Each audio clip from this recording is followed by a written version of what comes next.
नमस्कार भैया, हम कृष्णा निदर्दी क्रांति म्यूजिक चैनल के सब्सक्राइब करी लाल रंग के बटन दबा के आ कौनो भी इन्फॉर्मेशन ना छूटे खातिर ई घंटा के बटन जरूर दबाई। नमस्कार, प्रणाम।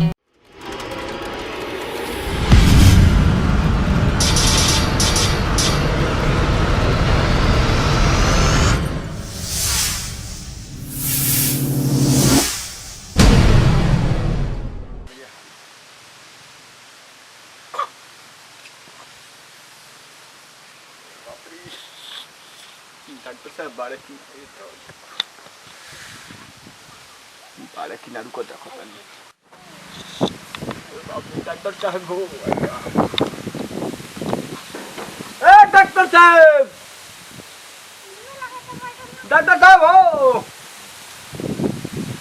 डॉक्टर साहब चलो डॉक्टर साहब बानी तने बोलाई ना डॉक्टर साहब प्रणाम। का भइल बा हो? अरे भाई कुछ नहीं है महाराज। ए डॉक्टर साहब, हां बोली। देखे भाई पे डॉक्टर साहब प्रणाम। खुदरा सुनी ना। हां करना जो सहारे में तने हमरो देख ली। अच्छा ठीक बात देखा तनी बाद में तनी देखा तनी बैठो तिले बैठो हो जा। हम तनी गामा मत बैठाई हमरो देख ली। अच्छा हे लइको के देख ली पहले। अच्छा देख लिए बापू। अरे पहले इतना दिन से कहां हां हां गोल। अरे इतना दिन से दवाई चलते बा। हां ये लइको का तो किडनी में लीवर हो गइल बा। लीवर हो गइल बा। हां तब दवाई लिख के दे तनी। ठीक बा। ठीक बा।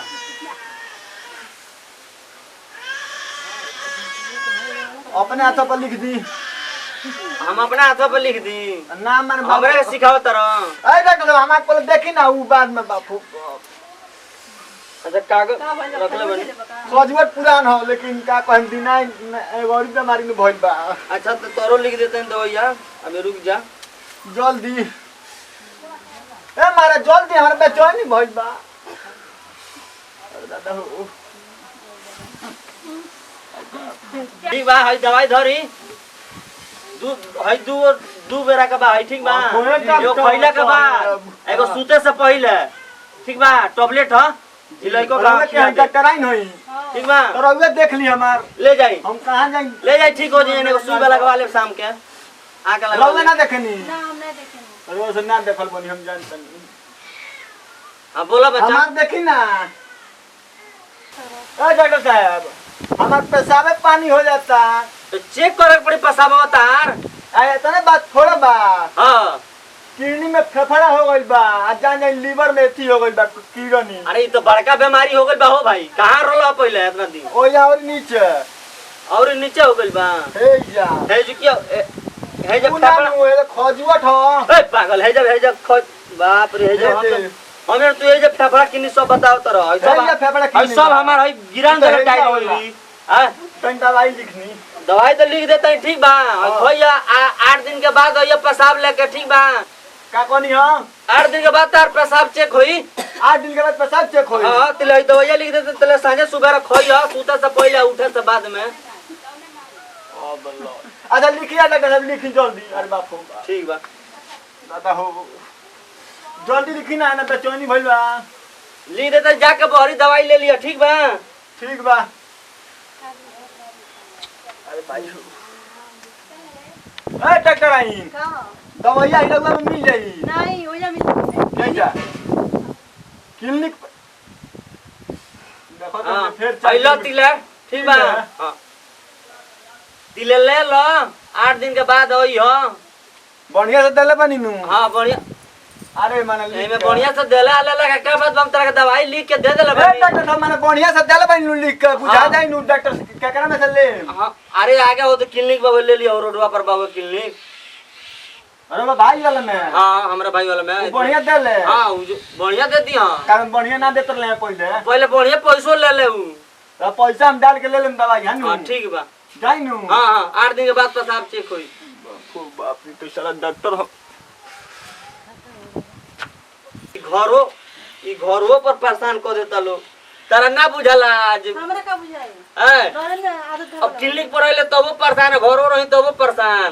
तो मना कर। 1 मिनट के सांस नहीं के हमरा आ तारा जो बुझाता तब केवाड़ी खोल देता रुआ भीतरी बोला तो बुझाता जे को बुलाई नहीं का करी? तो एक बार तो ते बस तू ही देखवाई है देखी है ठीक। हम का देखो मैं डॉक्टर हई तो काहे फोड़ दे खोल देता रू एते जानता रू एते दोसर चीज हो जाई दोसर बात हो जाई। कौन चीज? हम रबे ना करा लगे सब तारा के देखे।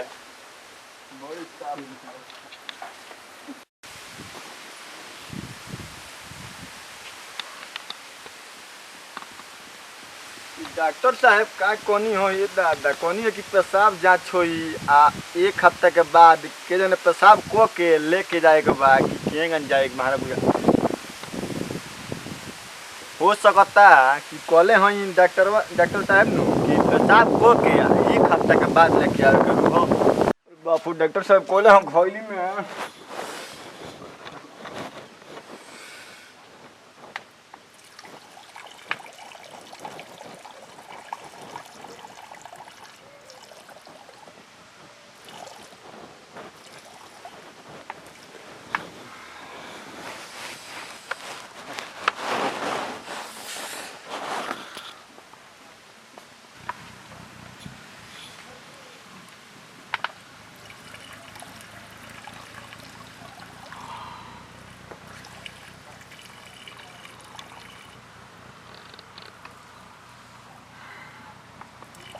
देवाल पर मुंह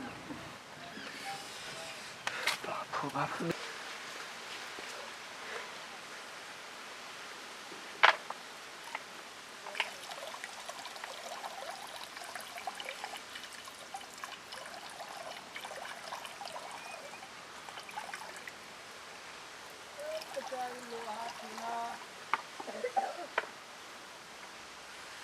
आठ दिन तो हो गई रे अब अच्छा रुको साझी कान ले जाम डॉक्टर साहब के लगे बापू दवाई पर तनको आराम नहीं खे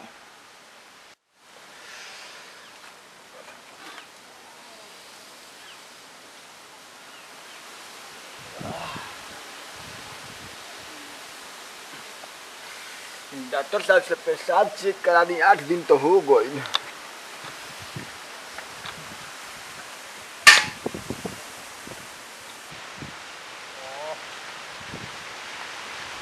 जल्दी ले चल डॉक्टर के जाने डॉक्टर साहब गोइले की बाड़े दादा 8 दिन के पेशाब कोई जियान हो जाई रे और उठी के पोतई में डाल के मून देतन जे नाच खोल की केना उठी के पोतई को हमका वो तो पोतई हो बुझा बाने के भइले बड़ा सन ये डाल तन मून देतन ऐसे नाच खोल के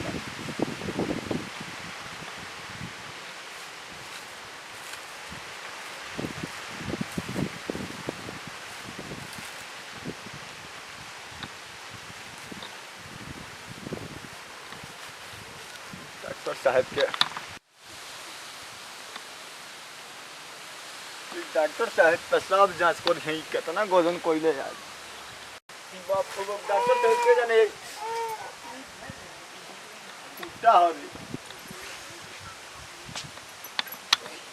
सही डॉक्टर साहब ये नहीं हो घरवा डॉक्टर साहब के जाने बागी ना डॉक्टर साहब ओहो बापू बापे डॉक्टर डॉक्टर आई बाड़ू बानी जी कहाँ में डॉक्टर साहब कहाँ बनी ना तो बानी नहीं नहीं की ना हई दवा कर ला एक हफ्ता का कलर ले जल्दी आवे के तो चेक करे खातिर हो गइल बा अच्छा ठीक बा ये रख दो ऐसा रख दी हां रख दो आई बाप देख लेम जियान ना होखा ठीक वाला आ कब आई हम रिपोर्ट खातिर सांझी खान साजी खान हां सांझी खाइए जा दादा हो दादा चाहत लकी निकले पर चल जाओगे घरे कॉल ठीक बा तनी मन पार के कह दे ठीक हम कह दे हम जाते हैं तब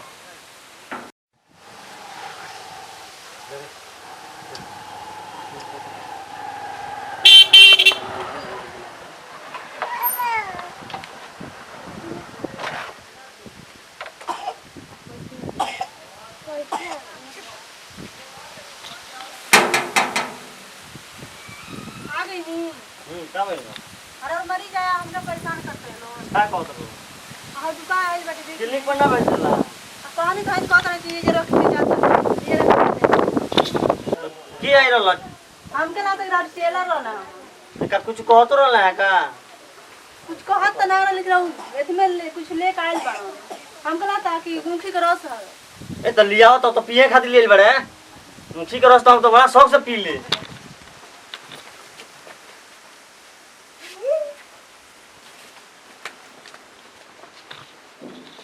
ये हां अरे बाप रे बाप ये तो बड़ा ठंडा बाबू बड़ा बढ़िया बाबू खाली ऊँखे का पोता ही बड़ा लिया बाबा है इमे डाल के एकरा मतलब जे रासवा में चिमटी पड़ जैसे से ढाप के लिए बा छलकत होई छल का हां ढेर बसे ना वाह आहा ठीक कहलू ह ए रखवा ले लो न तो ठीक कहलू ह बड़ा हम शौक से पी ले बहुत पिए नी ना हां बड़ा शौक से पी तो गिलास उलास लिया बा मैं का गिलास ले आई यहीं के पी जाएंगे वो से पी जाए ठीक बा फिर चलो राती का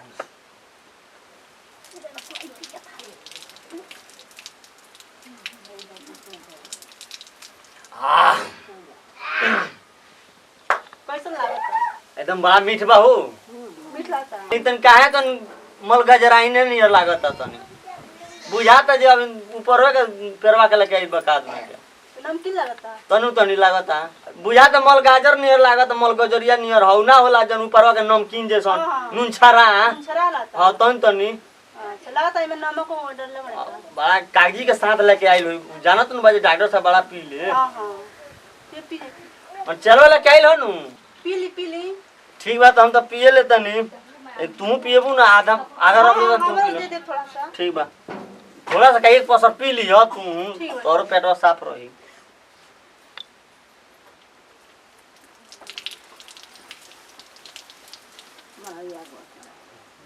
ला यहाँ एकदम मस्त हो गए एकदम ले लेकिन लेकिन हाँ पी लब तू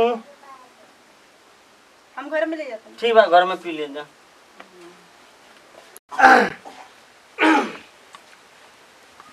यहाँ एकदम मस्त हो गए जरूर हमारा असल किया चेला रहल जे बाप रे बाप एकदम गाना के ऊँख माने ऊँख के रस खूब बढ़िया पियोल सब मियाँ तो एकदम तर तर हो गए आई तो ओकरा के तनी हम तनी चाबसी देती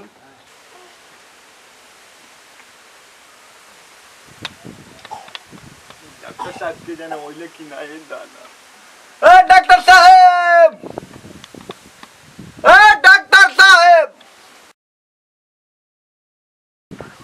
डॉक्टर हो रे हो डॉक्टर बुझा तक देखबू कौन आई बाबा आई बाबा डॉक्टर ए डॉक्टर साहब हो ओ डॉक्टर साहब हो का चिल्लाता रहो आ डॉक्टर साहब हां आ गइल बनी आज बाप हाँ।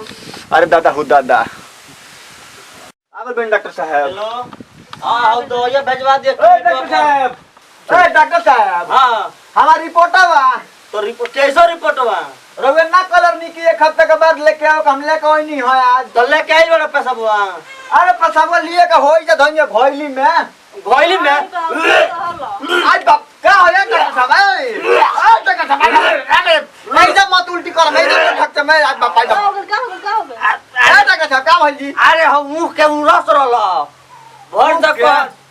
भर तक कहत रहले जे काहे नून गाउर लागता का हमें पसावा बाप रे तोर सब पेशाब हम पीगा नी चुतिया पसाब पी गनी तब जांच कौन सी करे हे भगवान ये तो हमार सब पेशाब तारा ना बुझाला जब हम का जानता नहीं ए महाराज तो पी गनी का साचो के अरे हम पूरा पीगन हम जो मुखिया का रस रहला कितना मेहनत से कुहार के घर से होड़िया लिया कोई मैं 8 दिन मुतले रहनी हूं कम मने हे भगवान आई बाप अरे सब पूरा भरभट क देली से रे पूरा हमार अनर्थ हो गई साफ अनर्थ हो गई अनंत का होगा नी पेशाब हमार पी गनी ई कोनो बात ना हे हे धकची मत ओ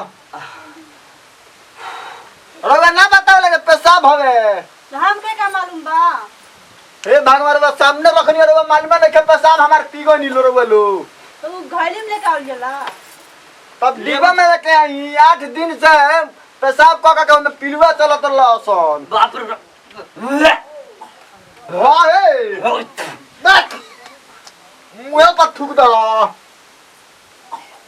साफा आई बाप है तो ना बचल बा होता था पेशाब हमार ये घोइली रहल अरे बोतल कब तारा कलर नहीं हो ये गोइले पेशाब लेके हो के रवन कहनी कि 8 दिन के बाद ये पेशाब लेके तो हम 8 दिन पेशाब कोनी खूब तब लेके ओनी हो रे पागल हम तेरा कलर नहीं तने मने लियो ये जांच करे के बाद पेशाब हो तू एक गोइली लेके आई बड़े बुझा त गाना के रस रहल हूं खी के ऊक हे भगवान पेशाब ऊक के रस खाने लागला पता नहीं ते का के रस ओइ में मिलोले बड़े अब वो सने लागते बा छलकत ल रास्ता में तो ऊकी के पता नहीं डालने तो तोरा ऊक के रस हो आई देखो सब है जे फेकाइल अभी हमर हो ना आइरल मास्टर रस साफ करे अभी नहीं किए बा हे भगवान तारा तो हे करा के चेक को करो के हम आओ तनी साजी खाना रे दादा हो दादा ले चल एकरा के ले जो क्लिनिक पर लेके ये ले जो हम ना लेके जाए चेक कर तू ही रोज तो आतरा नहीं आ की करा सा हवे बे। की गनी सब तारा तो हम कम से कम बुझाए के चाहिए नु हमरा का बुझाई हम डॉक्टर हैं क्या अब तू वो दिनवाई रहे तो तू ना देखलू हम का देखी हम का अंदर पेशाब लेके आई हैं बताओ इतनो अनाड़ी होला इतनो गधा मूर्ख होला हैं अरे तो पढ़ा लिखा बहन डॉक्टर हैं तो ना पी गई नहीं हम अब हम कह जाने वो तो वो मुखी के पोतो ही रखले रहला तो हम जाने जे रसवे लिया के हमार चेलवा दे देला बाबू हम चेलो से कॉलर ने जे मुखी के रस लेके आई है पहले चेक नहीं करेला हां और सब पूछनी है का हवे तो कहते रोस हवे मुखी के अब वही तिए लागते बा तो अब हम का करी पी गल लिया मुंह के रस समझ के पी गल अब चलो अब हमरा के नहवा हम कल चलावा पहले हम नहाई पहले अब जाई तब क्लिनिक पर चल हां कैसो रिपोर्टवा हो रवन कलर में 8 दिन पर पेशाब लेके आइयो हम लेके आइए पेशाब तो हो कोनवे में रखनी है घोइली में पेशाब का भइल हो भोले पैसा ओए हाय बाबा बाबा बाबा ओए डॉक्टर साहब का भइल जी आय बाबा बाबा अरे के रे हंसी मत मार ए महाराज ए बोय मनीष हट रही से सॉरी शेयर नहीं हो रो कहां का हो गई ठीक बा आ तो पेशाब लो हमें तो जने से गाना के रस रो ना आ वो गाना मत करे बोलिए ऊख बोलिए सब बात भोजपुरी में बोलते रहे गाना बोलते रहे हिंदी में चले चलिए रेडी हां नु गाना लोग कहिए गाना कहता